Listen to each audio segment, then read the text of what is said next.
a railroad station that we've restored. It's on the old Camden Amboy line in Florence, south of Bordentown, and it's called the Hand Car Library.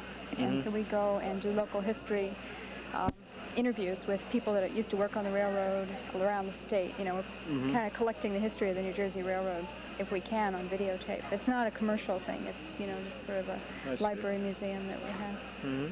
So, sounds like a good idea. Yeah, it's been fun. What's your name? Yours? Louis Turner. You're Lou Turner? What's your name? I'm Jude Burkhauser. What do you do? Hi, nice to meet you. You're from California? Yes, San Francisco. San Francisco. And how long have you been riding on the Freedom Train? Since March the 22nd of 1975. Long time. Yes, I bet you've seen a lot of cities.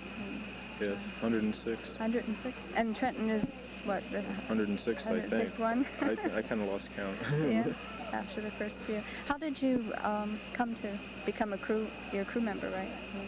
Yes. Part of the work crew? Yes, I'm assistant train master. Actually. What does the assistant train master do? Are you assist the train master? That's just checking everything out. The train just pulled out, so is it a matter of inspecting everything, making sure that it's ready to go. It's ready to go. All the parts of the engine and the not cars? the engine. Not the engine. No, just the cars. The cars. Yes. Well, what kinds of things would you check on, for instance, on each car? Oh, when they're getting ready to leave, you have to see that the handbrakes are released, that the air brakes are working, and that it's coupled up, and it's not going to come unplugged. Yeah. And how many cars do you have to check? 26. 26 cars. So about how long does it take you?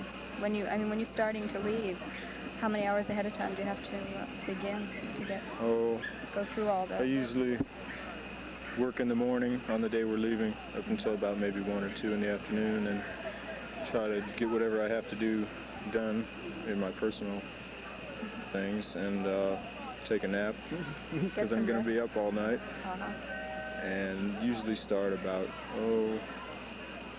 8:30 or 9, looking around, checking things out.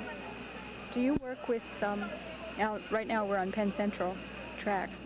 Have you, across the country, does this happen whenever you come onto a new set of train tracks? Do you work with the crew of that particular railroad as well? Do they come out? I don't. No. You don't? No. Okay. But are they riding on the engine? Yes. They do?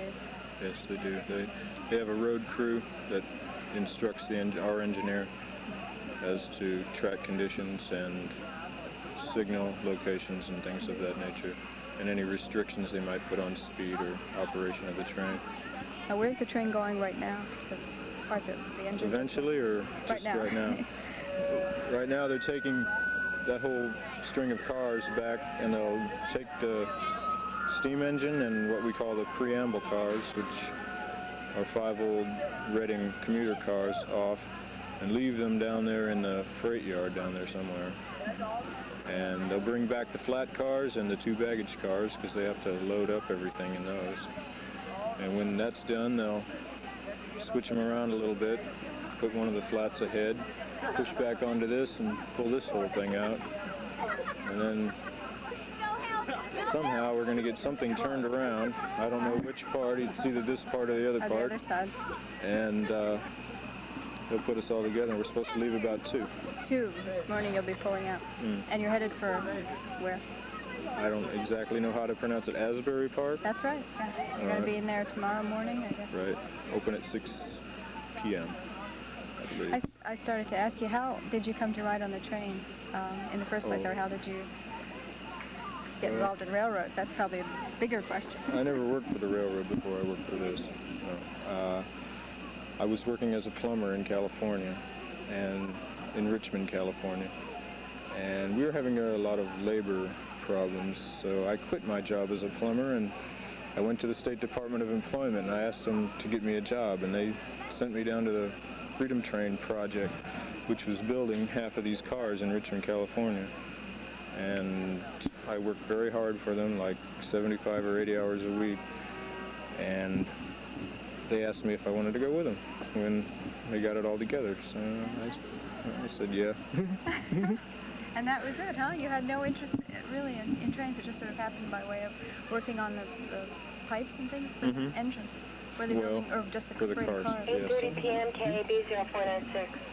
And how do you feel about trains now that you've been riding on one for so long? This one, particularly, steam train. Do you have has it changed? Are you sort of an enthusiast now, or no? No, I'm not. It's just still kind of a job. Yes. A lot of hard work, I'll bet, isn't it, traveling around like that? Yes, very much so. Very tiring. I can understand that. Well, thank you. Thank you. Nice talking to you. And how many cities do you have to go? A lot more? A lot more. 5 more states until the end of December. And they're continually adding and subtracting cities all the time. I couldn't say exactly. You'll be going for another 3 months and 29 days. Are you anxious to get home? Yes, I am. You are. You haven't. When was the last time that you were in California? I guess Last Thanksgiving. Last Thanksgiving. Well, that's the last time I was home. It was last Thanksgiving. We were in California up until about the 21st of January of this year, but that was in Southern California. And you didn't get a chance to go home. No, it's too far. Well, I wish you a safe journey.